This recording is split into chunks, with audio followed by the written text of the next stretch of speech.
सभी को नमस्कार।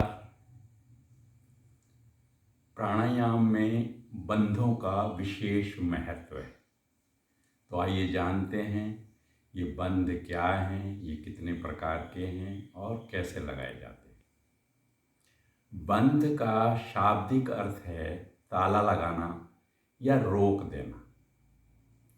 तो किसी पर्टिकुलर एरिया को जब हम बंध का इस्तेमाल करते हैं तो वहाँ की ऊर्जा कुछ क्षणों के लिए रोक देते हैं, ब्लड सप्लाई रोक देते हैं।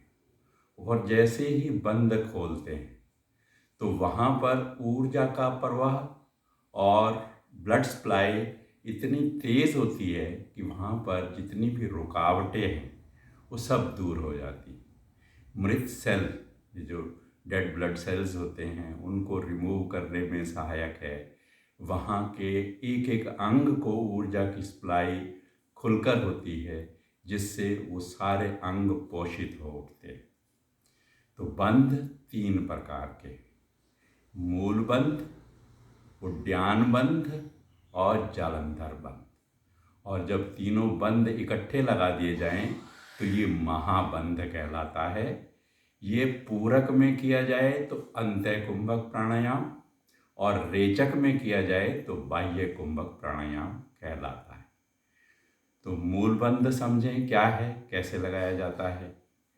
गुदा मूल की मांसपेशियों को संकुचित कर कर जो बंध लगता है वो मूल बंध होता है। तो हमारे लोअर एब्डोमिनल के जितने भी एरियाज़ हैं कुछ क्षणों के लिए वहाँ की ऊर्जा को रोकते हैं और जैसे ही उसको रिलीज़ करते हैं तो वहाँ ऊर्जा का प्रवाह बहुत तेज़ी से प्रेशर के साथ होता है और वहाँ के सभी अंग एक्टिव हो जाते हैं। उद्यान बंध, नाभि को पीछे की ओर खींचना, पेट को ऊपर की ओर उठाना, यह कहलाता है उद्यान बंध।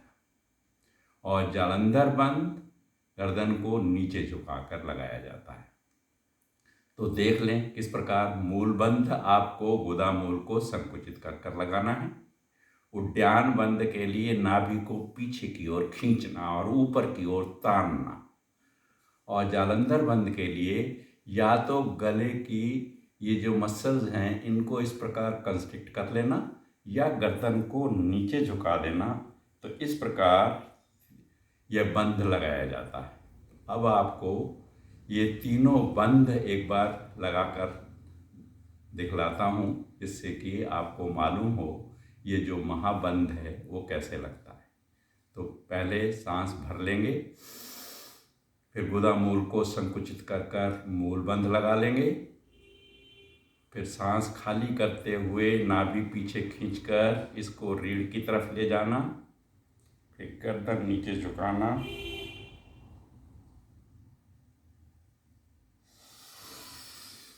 तो वापसी के लिए जो ये महाबंध है जिसमें हमने तीनों बंध लगाए, अभी आपको दिखलाया गया रेचक में लगाया गया। जब पूरा सांस खाली कर दिया था तो बंध लगाते समय तो सबसे पहले मूल बंध लगाया जाता है, उसके बाद नाभि को पीछे खींचकर उद्यान बंध लगाया जाता है, अंत में जालंधर बंध लगाते हैं। लेकिन जब हम इनको रिलीज़ करते हैं तो क्रम कैसे हो ये समझें। पहले उद्यान बंध ढीला करते हैं, उसके बाद में थोड़ी ऊपर उठाकर जालंधर बंध और अंत में मूल बंध खोलते हैं। तो ये अभी हमने रेचक में तीनों बंध लगाए थे, तो ये बाह्य कुंभक प्राणायाम था। अब हम पूरक में यानी कि पूरा सांस भरकर तीनों बंध लगा लेंगे, वो अंतः कुंभक प्राणायाम होगा। देखें, पूरा सांस भरा, मूल बंध, नाभि पीछे खींचकर उद्यान बंध, थोड़ी नीचे झुकाकर जालंधर बंध, वापसी के लिए पहले नाभि ढीली छोड़ी, फिर जालंधर बंद खोला, अंत में मूल बंध खोल दिया। तो जब ये तीनों बंध लग जाते हैं तो आपके जो हमारा लोअर पोर्शन है, मिडल पोर्शन है, अपर पोर्शन है, तीनों का प्रवाह हमने कुछ क्षणों के लिए रोका और फिर जैसे ही हमने ये बंध खोले तो ये हमारे सारे एरिया ऊर्जावान हो गए। यहाँ पर ब्लड सप्लाई एकदम प्रॉपर हो गई, सब रुकावटें दूर हो गई, एक एक अंग ऊर्जा से पोषित। ये 3 बंध हैं। जब इनका प्रयोग हम प्राणायाम के साथ करते हैं तो प्राणायाम के लाभ कई गुना बढ़ जाते हैं। अब हम जानेंगे कपालभाति प्राणायाम। ये जो कपालभाति प्राणायाम है सर्वदोषाहारी प्राणायाम कहलाता है, क्योंकि इससे हर प्रकार के रोग दूर होते हैं। ये 2 शब्दों से मिलकर बना है, कपाल और भाति। कपाल कहते हैं स्कल को, मस्तिष्क को, ललाट को, और भाति कहते हैं चमकाने को। तो इससे हमारा स्कल चमकता है, यानी कि हमारे शरीर के सभी अंगों पर सुंदर प्रभाव पड़ता है। इसमें विशेष रूप से हम सांस भरकर और फिर छोटे छोटे टुकड़ों में झटकों के साथ सांस खाली करते हैं। हर झटके में नाभि को पीछे की ओर खींचते हैं और पेट के अंगों की यौगिक मालिश करते हैं। तो जब हमारे पेट के अंगों की यौगिक मालिश होती है, जैसे लीवर की, तो लीवर संबंधी रोग समाप्त होते हैं। स्प्लीन की मालिश, तो उससे खून ठीक मात्रा में बनना लगता है, एनीमिया दूर होता है। आंतों पर सुंदर प्रभाव, जिससे खान पान हमारा अच्छी तरह से हजम होता है, भूख लगती है, जितने भी न्यूट्रिएंट्स हैं वो सब एब्जॉर्ब होने लगते हैं, तो हमारे शरीर को ताकत मिलती है। पैंक्रियाज के दबने से इंसुलिन सिक्रीट होती है, जिससे डायबिटीज़ ठीक होती है। यूट्रस, ओवरी, किडनी, इनके अंदर अगर सिस्ट्स हैं, जैसे पॉलीसिस्टिक किडनी है, सिस्टिक ओवरी है, यूट्रस के अंदर जो भी दिक्कतें हैं वो सब इससे दूर होती हैं। तो इस प्राणायाम को ठीक से करना सीखेंगे। जो नए साधक हैं वो पहले एक एक बार ही करेंगे, उसके बाद में धीरे धीरे अभ्यास बढ़ाते हुए उसको थोड़ा सा आगे बढ़ेंगे, और फिर जो पुराने साधक हैं वो थोड़ा ज़्यादा देर के लिए करें। तो समझ लें नए साधकों को पहले कैसे करना। पूरा सांस भरा, अभ्यास करना है कि सीना भी ना हिले, कंधे भी ना हिलें, और झटके के साथ सांस खाली करना है, नाभि को पीछे खींचना।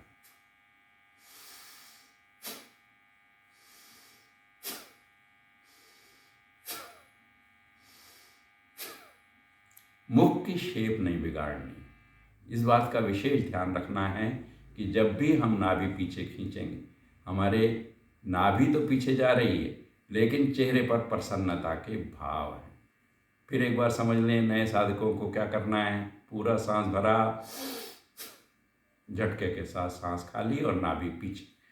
फिर सांस भर लेंगे, झटके के साथ सांस खाली और नाभि पीछे। तो नाभि के पीछे खींचने से पेट के अंगों की हम यौगिक मालिश कर रहे हैं। जो थोड़ा सा जिनका अभ्यास बन जाता है वो फिर सांस भरकर कुछ झटके इस प्रकार लगाएं।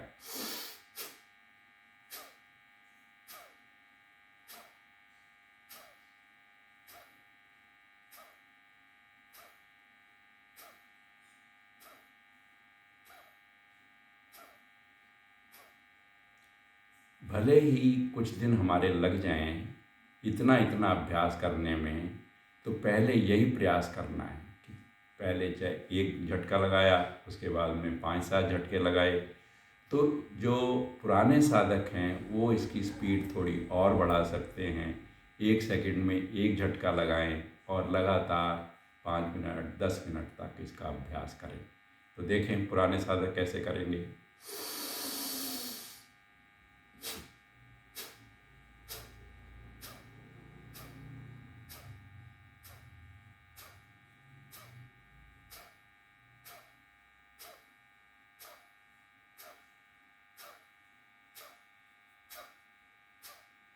सारा ध्यान हमारा सांस खाली करते समय नाभि को पीछे की ओर खींचने पर। भाव मन में यह बनाने हैं कि इन झटकों के साथ मेरे मन के, मेरे शरीर के सभी विकार बाहर आ रहे हैं और मेरे अंदर एक नई ऊर्जा, नया तेज समा रहा है, और पेट के अंगों की जो यौगिक मालिश हो रही है उसको ठीक ढंग से आनंद पूर्वक देखें मेरे पेट का एक एक अंग एक्टिव हो उठा, मेरा डाइजेस्टिव सिस्टम स्ट्रॉन्ग बन रहा है, मेरे सारे अंग इससे प्रभावित हो उठे।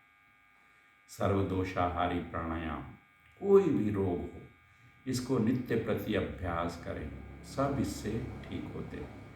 अब इसके बाद में बाह्य कुंभक प्राणायाम लगाने का विशेष लाभ होता है, और इसको करने से जो हमने अभी कपालभाति प्राणायाम किया है उसका लाभ कई गुना बढ़ जाता है। तो एक बार देख लेंगे बाह्य कुंभक प्राणायाम कैसे करते हैं।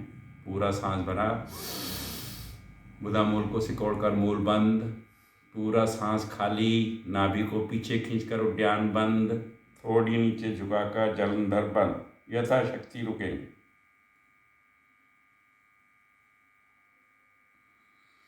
वापसी के लिए सांस भरते हुए नाभि ढीली छोड़ेंगे, फिर जालंधर बंद, गर्दन सीधी करते हुए खोलेंगे, अंत में मूल बंद।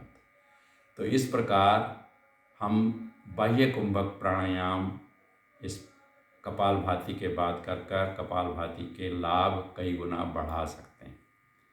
अगर आपको ये क्रियाएं पसंद आई हों तो हमारे चैनल को सब्सक्राइब करें, इसको शेयर करें, ताकि आगे आने वाले हमारे और छोटे छोटे वीडियो आपको मिलते रहें। सभी का धन्यवाद, नमस्कार।